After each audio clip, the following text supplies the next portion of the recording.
Article 2, Section 16. Galanis Mansion, 2 years before Election Day. "I've gotten some traction from the report on the migrant camp," said Jonathan Hall. Olga smiled. "It generated some media attention. I just finished an interview with Orion News." "How did that go?" Olga asked. "Quite well." "I'm not surprised. They're a center-right channel," Olga said. "I also got an interview with Paul Nikopoulos of Satellite Network News," Hall continued. Olga nodded. The skepticism in her face went unnoticed by Hall. "I think that'll start getting me more attention and more sponsors. It'll make the Hall Media Group more visible and self-sustaining." "So, tell me, Jonathan, what's the story with you and Shanice?" "I'm going to ask her to marry me." "Congratulations." "Why are you congratulating me? She hasn't said yes." "She will." "How do you know?" "I see how she looks at you. Besides, you work well together. I always joke that the ideal first date is one where your car breaks down on the way to the date. This way, you see if you can handle the tough times together. Because in marriage, there will be plenty of tough times that you'll have to weather together." "How can I ever thank you enough?" "Here's how you thank me. When you and Shanice have children, tell them to call me Grandma." "How about if I have them call you Yaya?" "What?"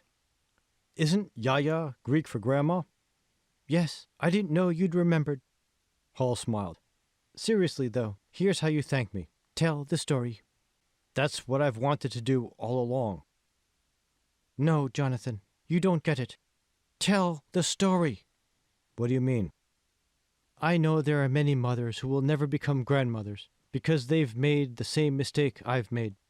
They see our wonderful, free, and prosperous country. They assume that the values that made it so are obvious. They assume that their children would see our American way as something precious and worth preserving. They never realized that they needed to explain to their children what makes America great. Without being able to put it into words, our children became easy prey to the myth-makers and storytellers. They sold our children on visions of utopia. When their awful work was done, our children were no longer able to see how precious American freedom and values are." "So, what should I do?" Hall asked. "Show the world just who it is that is trying to destroy these values." "I will." "I'm serious, Jonathan. Promise me you'll do what it takes." "I promise."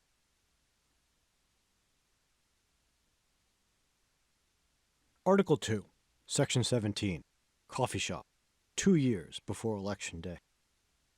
Mei Hua sat in a quiet corner of the coffee shop, sipping on her latte. As usual, her back was to the wall as she scrolled through her phone. She received a notification that she had an email from James Olmsted. Mei Hua opened the message. From James Olmsted to Mei Hua Chang. Subject, extra assignment. Mei Hua, we have an additional assignment for you. You have 2 weeks to get ready. Need you to do your preparations evenings and weekends. From Mei Hua Chang. To James Olmsted.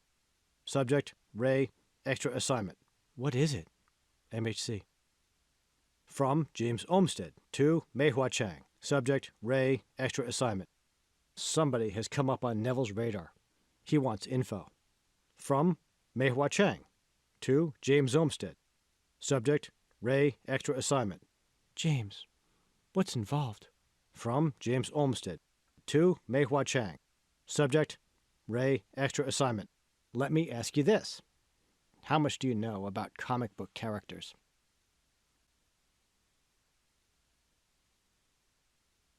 Article 2, Section 18. Exhibition Hall, Indianapolis, 2 years before Election Day. "Excuse me," Hall said to the woman dressed in black. When she didn't respond, he repeated himself, this time a bit louder. The woman stood more than a yard away from Hall. She had painted all the skin left exposed by her costume a chalky white, except for her coal-black lips and nails. The large black pair of wings she had attached to her demon costume had been blocking Hall's vision, and the feathers on the wings had tickled his face. When she turned, Hall could see the long, curly horns that jutted from the plastic cap form-fitted to her head. "I beg your pardon," the woman replied, her politeness not quite fitting with her demonic appearance. With the view now unblocked, the panorama that opened up before Hall made his heart skip a beat. Grinning, Hall elbowed Kevin and pointed. Shanice shook her head as she looked on. Comic book fans milled about beneath the giant blue sign, welcoming the crowd to the Comic Expo. They were, like Hall and Kevin, here to meet the artists, authors, and actors who had imagined their heroes and brought them to life. Each fan wore a Comic Expo badge, hanging from a lanyard around his neck. Most either lugged backpacks full of memorabilia they had acquired, or else toted their loot around in shiny plastic bags. About a third of the fans in attendance arrived in costume. A large plastic A-frame sign informed convention-goers that by entering the Indiana Convention Center at this time meant they were consenting to be filmed by authorized outlets. Those not specifically authorized were not permitted to film the proceedings. Inside the main exhibit hall, large screens in garish colors displayed the latest comic-themed video games. Eager fans waited their turn for an attempt to conquer the electronic villains. Most of the costumed attendees had dressed in generic superhero costumes, some off the shelf, some made at home. Others had gone to extremes, carrying gigantic battle axes or war hammers. Occasionally, a fan encased in a huge plastic robot costume would lumber by to the oohs and ahs of the crowd.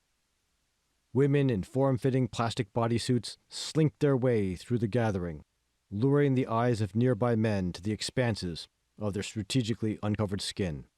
Those in the best costumes would get frequent requests from the convention-goers to pose for selfies. Typically, when the costumed saw a camera pointed at them, they would preen or execute a martial arts move, or else recite one of their character's movie lines. A camera crew from Adventure News pursued the most interesting of the costume guests.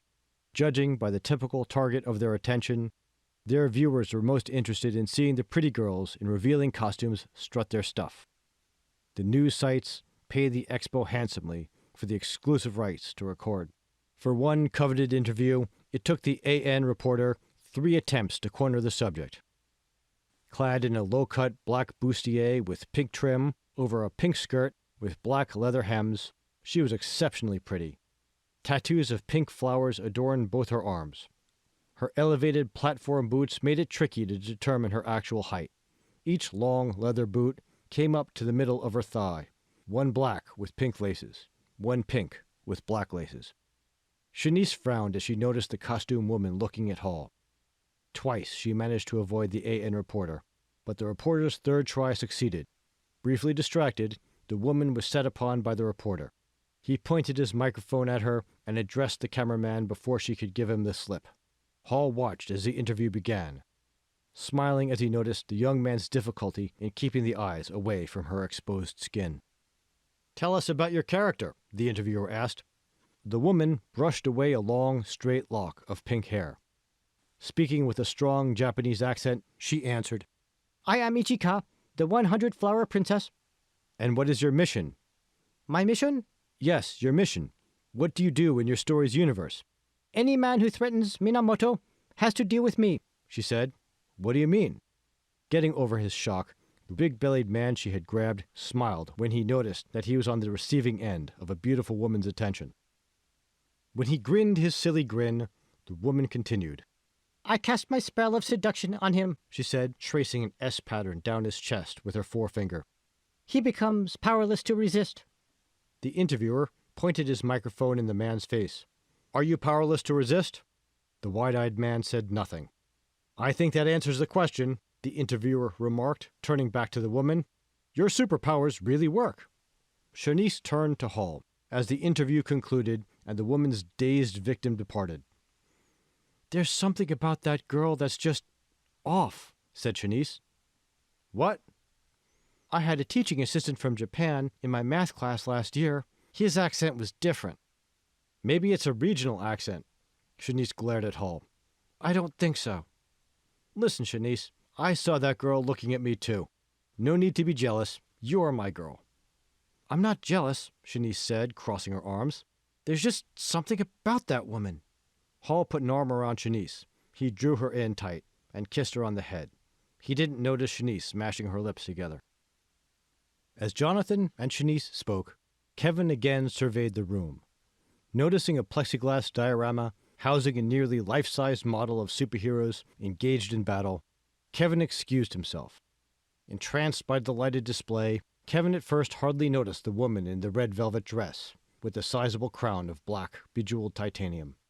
Her shiny auburn hair hung down behind her in a large, ropey braid, accentuating a powerful trapezius that sloped down into large, round shoulders. Linked behind her brawny hips as she admired the artwork were a pair of hands that looked like they had spent time doing real things in the real world. She was unlike any idealized version of a woman that Kevin had seen online. Kevin glanced at her and turned his attention back to the superhero battle. It took Kevin only a moment to realize his mistake. He fixed his attention back on the woman beside him, the allure of her physical power finally dawning on him. Gathering his courage, he faced her and spoke. "Do you want fries with that?" he said. "Fries? What?" asked the now confused woman. "Doesn't matter. I got you talking to me," Kevin said with a smile. "You really rock that Empress Georgiana costume. I mean, you really pull it off." "Thank you," the woman said. "Unfortunately, I'm here dressed as Orion. Does that make us mortal enemies?" The woman giggled. "I guess we're only enemies in the Mount Fuji animated universe. Since this is real life and not anime, I guess we could be friends. I'm Carolyn," she said, holding out her hand. "My name is Kevin. Pleased to meet you," he said, shaking the offered hand. "Are you from around here?" "Yes." "What brings you to the comic expo?" "I've been a fan of comics my whole life. I was always a bit of a tomboy. Comics and sports. My dad always said I was the son he never had." "I've always been into comics, but never sports. But my best friend Jonathan got me into lifting weights, so I guess we've got at least one thing in common." "I guess so," Carolyn said, looking Kevin up and down. "Tell your friend Jonathan he's doing a good job." As Kevin continued his conversation with Carolyn, somebody was watching. She pushed a pink lock of hair behind her ear as she waited for an opportunity to get Kevin's attention. After 20 minutes of conversation, Carolyn's phone buzzed. She checked it. "That's a text from my mom. I've got to go," Carolyn said. "I've got to be going too. My friends are expecting me," Kevin said. "But I'd like to see you again." "I'd like that too." "Meet here for dinner?" "Love to." Kevin texted Hall as he walked across the expo floor. Distracted, he did not see the pink-haired Japanese woman holding court. As 10 middle-aged men photographed her with their cell phones, she once again explained her character to the crowd. "When a man threatens Minamoto, I cast my spell of seduction on him," she said. An oblivious Kevin passed by. The woman reached for his arm. Broken from his reverie by the soft, small hand firmly gripping his tricep, his eyes met the woman's. "Excuse me," Kevin said to her, and continued on his way to the food court. "I thought all men were powerless to resist your spell of seduction," remarked one of the men. "I guess some men managed to resist," she said, touching her forehead. Bedecked with giant posters advertising the upcoming film Raven's Bane, the food court was filled with fans gawping at the displays. An ebullient Kevin twisted his way to the table, the path congested with fans that stopped to stare and fantasize about epic screen adventures. Reaching his place, Kevin sat down with Shanice and Hall. "You're really enjoying the convention, aren't you?" Hall grinned, as Kevin arranged a plastic knife and fork on his tray, laden with his vegetable stir-fry, and popped a straw into his cup of ice water. "Yeah." "Excited about Raven's Bane? Did you catch the preview? It looks like it's gonna be epic." Instead of answering, Kevin just dug into his food. Hall realized he was missing something. "Wait, that grin isn't about the Raven movie, is it?" Meeting Hall's gaze, Kevin fessed up. "I met a girl." Shanice smiled and offered her congratulations. Hall gave him a fist bump. "That's great. I told you you would. What's she like?" "She came here dressed as Empress Georgiana." Hall chuckled. "Yeah, you're dressed as Orion. You didn't fight her, did you?" "She'd probably kick my butt. She's a thrower. She's very big and muscular." Hall smiled. "She competes in Highland Games and at Renaissance fairs and puts the shot." "Doesn't seem like the kind of girl you used to look at online." "No, she isn't." "What changed?" "In the real world, you just can't swipe to the next one until you find something that seems perfect. Instead, you have to appreciate what's right in front of you. As I took a good look at Carolyn, I realized that she meant for everything about her to be the way it is and look the way it does so she could be great at what she does. In an instant, she transformed from just a big girl to someone really interesting. I told you people in the three-dimensional world were better than the ones online, Jonathan said, elbowing Kevin in the ribs. I got to talking to her, and we really clicked. You got her number? Yeah, we're meeting for dinner. Kevin, Hall said as a grin spread out across his face. What? Kevin said. I told you it would be worth it in the end. Listen, boys, there's a huge line at the women's room, said Shanice. I'll meet you two stud muffins outside the auditorium. Kevin and Hall finished their food as Shanice departed. We've got to get moving, Hall reminded Kevin. Meghan Peters is going to be signing autographs in an hour. We'd better get in line if we want to meet her. Kevin and Hall found their places in the rapidly growing line outside the auditorium. After a few minutes, Hall spotted Shanice trotting up to them. What's wrong, babe? Hall asked, noticing the worried look on her face. I saw that girl in the bathroom. What girl? The Japanese girl with the pink hair. The one who grabbed that guy and totally made his day? Yeah, that one. Her tattoos are fake. They're painted on. I saw her redrawing the black lines with her eyeliner in the bathroom. And? They're fake tattoos. Shanice, her hair isn't really pink either. We're at a comic convention. She's in a costume. She gives me the creeps. Relax. We're here to have fun. For the next hour, the three waited as the line moved slowly towards the tables, occupied by the movie actors signing autographs and posing for selfies. As they got closer to Meghan's table, they heard the occasional fan attempting to amuse her by proclaiming, "Once upon a midnight dreary." Meghan usually smiled obligingly. A mob of fans who hadn't paid for an autograph milled about behind the line. They held up their cameras and snapped photos of the stars as they signed autographs for paying guests. When it was their turn, Meghan grabbed a new pen from her purse and looked up at her next admirer. Focusing on Hall, as he placed his Raven poster on the table before her, she scrunched up her face, as if to stimulate her memory. You look familiar. Where do I know you from? I'm Jonathan Hall. I've heard your name. Maybe. Yeah, something about you popped up on my chirp feed just yesterday.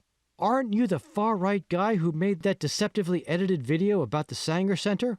Meghan said, wrinkling her nose in disgust. No. Wait, yes. Yes, you did make those videos, she said. This time a bit of hostility showed through. Hall sighed. I put the entire video online. I didn't even edit any of them.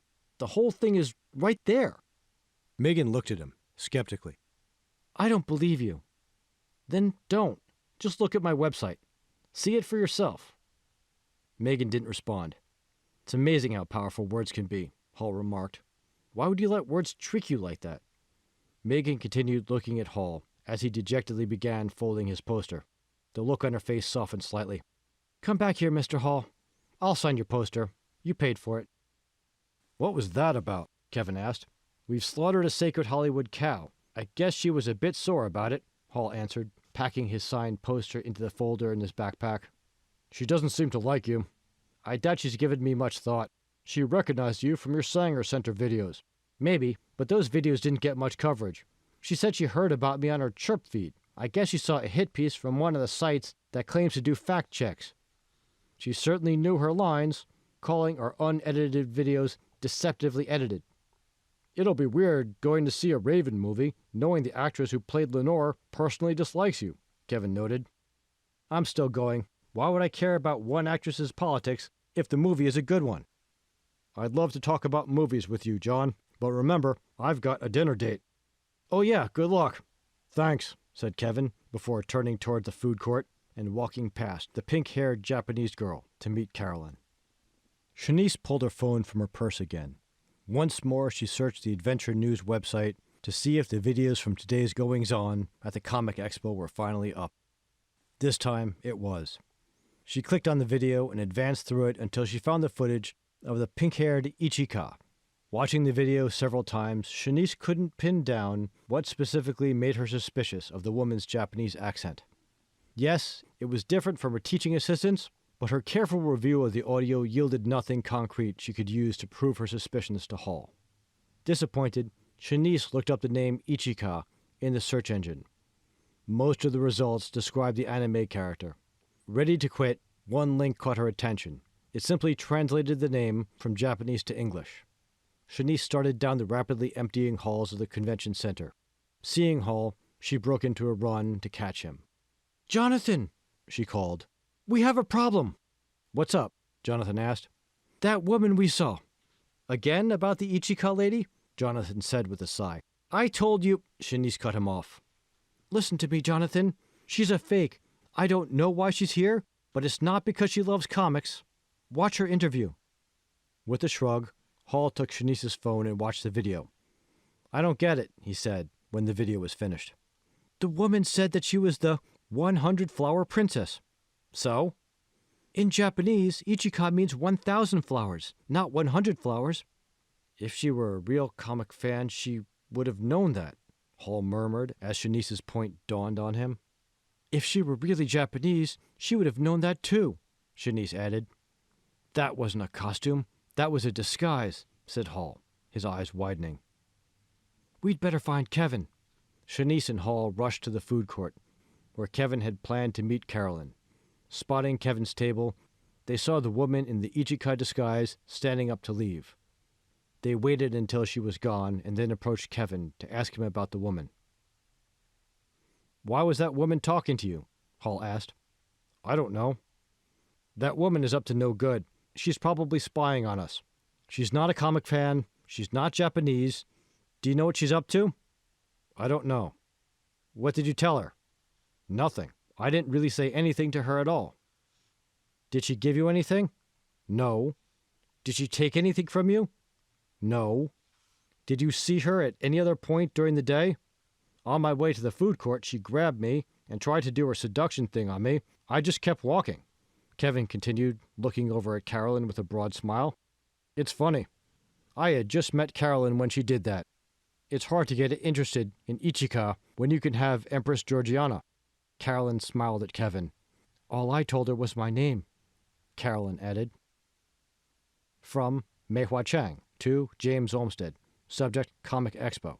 Jim. As I told you at the office, the Comic Expo was a needless distraction. Prep work burdensome, little new actionable intelligence.